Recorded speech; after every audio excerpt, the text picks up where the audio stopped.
Let's talk about trademark registration, and in particular, federal trademark registration.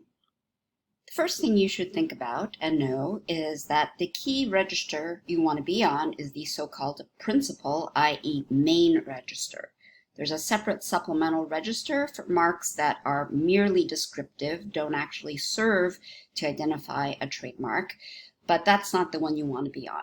Principal register is the big one.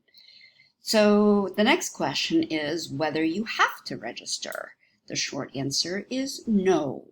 Trademarks can, but need not be registered with the USPTO. Of course, registration does have benefits, and that's why most savvy businesses do register. So what do you need to register? There's basically two different issues. The first is that the mark is valid in identifying and distinguishing the source of goods or service from others, and there cannot be a statutory bar. There's a number of statutory bars in the Federal Lanham Act, but a common one is 1052D, which basically says that there is the same or similar mark used by another such that consumers might be confused as to the source of goods or services. And this could even include an unregistered similar mark, so long as it's not abandoned. Now, what happens if your mark is denied registration? Well, the good thing is that you can still use it on goods and services. You don't get extra benefits, but you are not barred from actually using it. You can actually even sue others for infringement under the Lanham Act, since the Lanham Act allows anyone with a trademark that serves its function to sue another. The next thing you want to think about are different kinds of marks in terms of junior versus senior status. Since trademark law is based on the U.S. Commerce Clause, you should know that using the mark in interstate commerce is always enough to create a valid mark.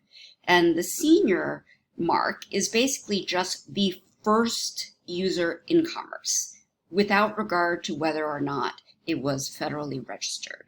So here, the brand name Burger King logo that you are familiar with was actually the junior, i.e. second user, but the only one to federally register. So what happens in this case is that the first user, the Burger King, whose logo you might not be familiar with unless you grew up in Mattoon, Illinois, can keep using its mark as the senior user, but it can't expand nationally because those rights are given to the actual registered user, but it can keep using its mark. Now, assuming you want to be on a federal register, you probably need to know the steps. The first thing is you submit an application, and the application goes to the U.S. Patent and Trademark Office. In that application, you describe the mark for a specific class of goods or services, such as food, clothing, etc., with different fees depending on how many classes you ask for. Then a trademark examiner reviews the application and most of the time will issue an office action, which is a fancy term to indicate why they think there's a problem, although you will be given a chance to respond. If you can convince the examiner that your mark is entitled to be registered, the next step is that it will be published for opposition on the official gazette.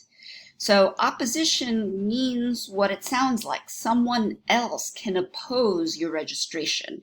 And typically it's going to be the owner of a same or similar mark, even if it's in a different class of goods. So for example, if today United Van Lines tried to register, United Airlines might oppose, claiming that consumers would be confused because they're both in transportation services of some sort. But if there's no timely opposition, or the examiner is convinced that nobody's really going to be confused, the mark can be placed on the principal register if there is proof of use in commerce. This could include actual examples such as labels. But even after that, you may not be out of the woods, since even a registered mark could have issues. Now, one thing that many registrants seek after 5 years is to apply for a so-called incontestable status.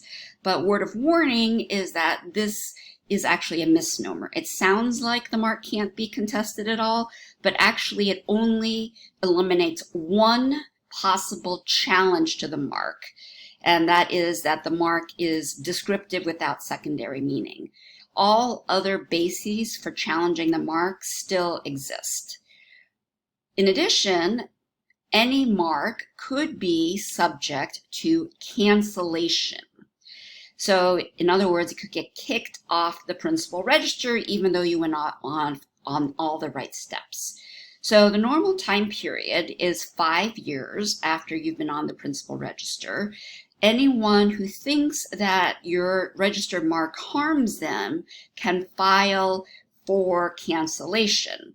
If this sounds like what we talked about with opposition, that's because it is. The big difference is just when. Opposition is within 30 days of your mark being published but not yet on the register, and cancellation can happen after registration. You don't have to have previously opposed. You could have opposed and not persuaded the patent office and come back for more. So cancellation is something to be aware of.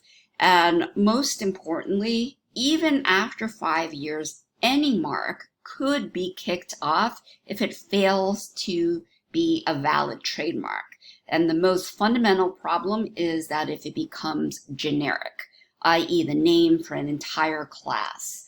So this has happened to some marks, have become generic. Things like the word escalator for those stairs that move on their own. They're not always officially subject to cancellation notices, but they could be. Hopefully that's a helpful overview to how trademarks are registered. Thanks.